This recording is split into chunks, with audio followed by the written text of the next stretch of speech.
He's got zero dimensions right now. The NFL is having its way with that boy, and he got quite frustrated last night. Number one fan, he was pointing out last night. We'll talk about that too. Don't go anywhere. Browns, Redskins, we're talking quarterbacks and football. Dr. Football's coming. Jeff Gorman from Indians101.com and so much more. Don't go anywhere.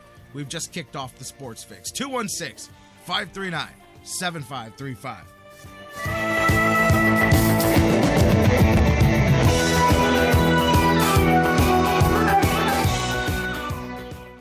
The Sports Fix, the show that asks the question, what you talking about, Lou? What you talking about, Lou? What you talking about? What you talking about? What you talking about, Lou? What you talking about? What you talking about, Lou? What you talking about? What you talking about, Lou? We'll be right back. Before we go to the break, guys, I want to talk to you just a second about our friends at GV Art and Design. Baseball's here once again. Cleveland, of course, excited, and GV Artwork teaming up with the Indians, and they're both going to knock it out of the park this season. And listen to some of the new designs they've got for Cleveland baseball fans everywhere. They've dug out an old classic, and they're bringing the heat with the new Wild Thing, Give 'em the Heater Ricky design. GV Artwork is teaming up with Cleveland fan favorite Michael Brantley and created a custom Dr. Smooth t-shirt. Plus, don't forget, they've got the Cleveland That I Glove collection, new tribal and Cleveland That I Love designs for women, and so much more. You can get GV Artwork designs on the website, gvartwork.com. And don't forget to use the sales code FIX10, that's FIX10, and you'll save 10% on your purchase. Or you can check out their new store in Lakewood on Detroit Avenue. Check them out in the Indians team shops and so much more. Cleveland That we all love, GV Art and Design. It's not just a shirt, it's a statement. Hello, Cleveland. This is WWE Hall of Famer Mick Foley, and you are listening to the Sports Fix. Yeah! Football season is party season at Harry Buffalo North Olmsted. Everyone wins at Harry Buffalo. Every Saturday is Coors Light College Football Saturday with $6 pitchers, 4 bottles for $10, and the Buckeyes in full HD. Football season is most definitely party season, and your headquarters is Harry Buffalo North Olmsted all winter long. Harry Buffalo, join the herd.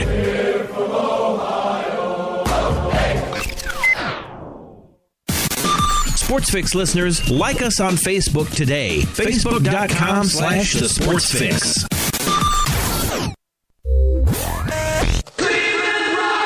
Have you gotten your copy of Cleveland's Finest yet? Highlighting the best moments, players, and media members in Cleveland sports history? He won it! Milo hit a three-pointer on the side! In-depth personal interviews with some of the top names in Cleveland sports fill the pages of this incredible book. Cleveland's Finest by Vince McKee is this year's must-have book for every Cleveland sports fan. Available now at Amazon.com. Get your copy today.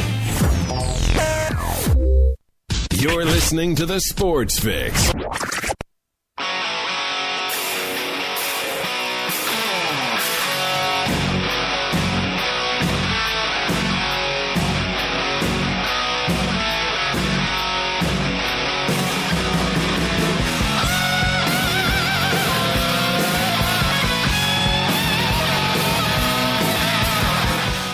Welcome back to the Sports Fix live across the Sports Fix Radio Network. J-Rock back with you guys as we roll back into the show, talking a little Cleveland Browns football after last night in the nation's capital, Monday Night Football.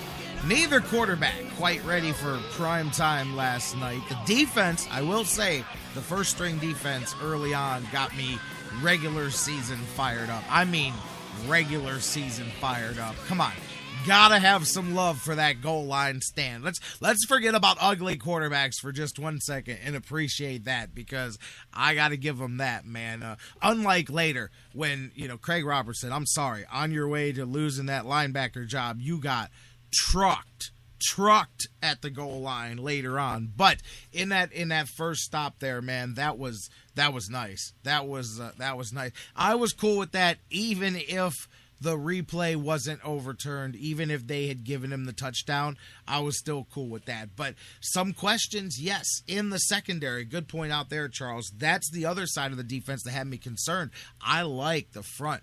Armani Bryant, man, I'll tell you, Dan Wismar and I, when we were talking, I don't remember if it was Monday or last week, talking about, man, is Armani Bryant a diamond in the rough? And I'm telling you, say what you want about the previous regime, but they were the ones that went after and got him. And, man, I'll tell you, you're starting to see some things that maybe, when you go after, those diamonds in the rough, you get some wrong, you get some right. But he may be one that works out because, man, he has just got a nose, you guys. Am I crazy? Or he's got a nose for getting through that line. He's got a nice little set of moves and seems to be able to find some creases. He gets low. He's able to get between guys. I like him. And up front in general, and that's going to be big.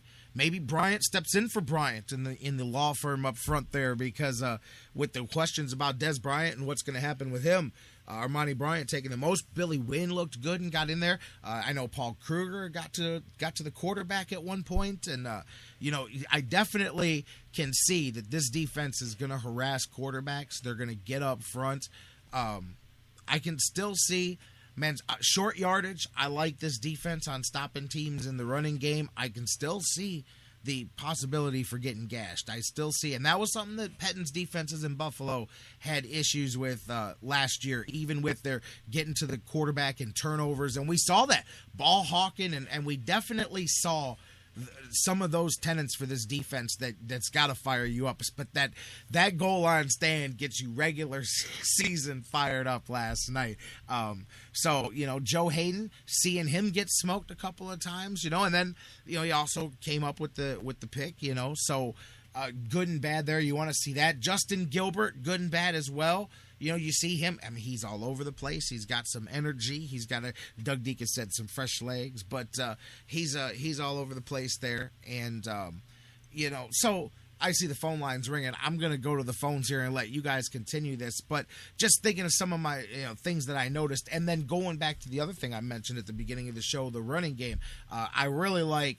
The little exposure we've seen of Ben Tate, he improved. The offense in general regressed from one week to the other, but looking at the running game, I liked the improvement there. West is showing that I think this running game, obviously, I mean, not only are they going to be leaned on, they're going to need to be leaned on no matter which way, which quarterback, all of that stuff. But I like that. I think, 51 yards for Tate there, and I like what we saw with him, cutting straight ahead, and even I know 18 of it was on that gash down there near the goal line when he had the draw, which was nice. That was nice too, though, because even though they were conceding a run there, he definitely got it down. But and I agree, he's got to finish consistently. Vashon in the chat room making a point about Tate, but in general, I do think that this Browns running attack it's definitely going to be more successful than last year. That's not the biggest compliment in the world, but I do think that there's going to be a concerted effort to run the ball. So we'll get into more of this and all of that, and obviously the final score. I was laughing. I was watching the game with my brother last night, and he's like, overtime. I'm like, bro, you don't ever want overtime in a preseason game. You want these games over at halftime. I mean, the last thing you want to do is play some extra football. But Connor Shaw, I'm not even going to go there. I was purposely not going to bring him up, but you know what it is with Connor Shaw. Hey man, 155.3. Not that it matters because he threw a Hail Mary against some grocery baggers, but we'll get back into all of that. I'm going to give it to you guys. Phone lines are open. Caller, you're up on the Sports Fix. J-Rod Daddy, here we go again. LG Daddy. I'll tell you one thing, man. I had to get the bus bag out last night. I thought I was on an airplane. I mean, hey, listen, I like Hoyer, not big on Manziel. Neither one of them were out there doing things last night, man. And you know what? Let me ask you, because do you think that I mean, listen, and I don't know I don't care which one. I mean, flip a coin at this point. Do pick however you want. I'm kidding about that. But pick somebody, because I really do believe that everybody has got to get on the same page. But I'm glad you called, because I was going to pose this to the listeners anyway. How much of what's wrong is not a factor of either quarterback or the wide receivers or any of that? Do you think that maybe there really is some need to simplify this offense? And I don't mean simplify necessarily the plays that you're running, but the play calls. Having these 15, 18-word play calls, that seems a bit convoluted, whether you're a rookie, whether you're a second year, sixth year, whatever. And obviously, there's something wrong when Jordan Cameron's lining up in the wrong place, and we're fumbling snaps, and we're off sides, and there's something not right, and it's not just the quarterbacks. Am I wrong in saying that? Well, let's start at the very, very beginning of Monday Night Football, J-Rock Daddy, because you know LG watches these things, and you know LG has a way of looking at the situation and coming up with a proper assessment, man. And I'm going to give you my assessment right now. Good, bad, or indifferent. Keep it clean. It all started with the pregame show. When you saw the two coaches being wired up, and you saw what Jay Gruden brought to the Washington Redskins as a new head coach in the NFL compared to what Mike Pettine brought to the Cleveland Browns as a new coach in the NFL, right there is the beginning of the problem. There's undoubtedly the Washington Redskins got the better of the two coaches. Let's face it, Mike Pettine was picked because nobody else wanted to come to Cleveland. How quickly everybody forgets. You look at the positives, you think Pettine's going to be the man.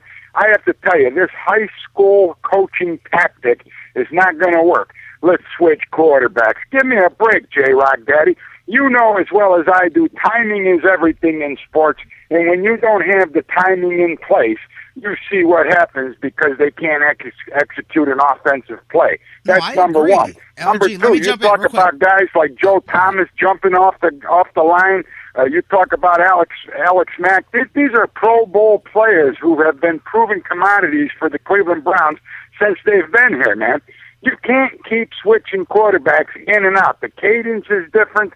The way that they verbiage is different. You can't establish proper timing. It'd be like musicians switching guitar players every other song. There's no tightness in the band. There's no organization coming out.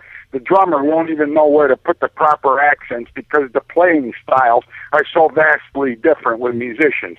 The same thing goes with a perfectly orchestrated offense, man. When you have that happen and you look at a guy like Peyton Manning, Peyton Manning's a professional at barking those cadences out, making the play changes. Those offensive linemen hardly ever jump offside in a Peyton Manning run offense.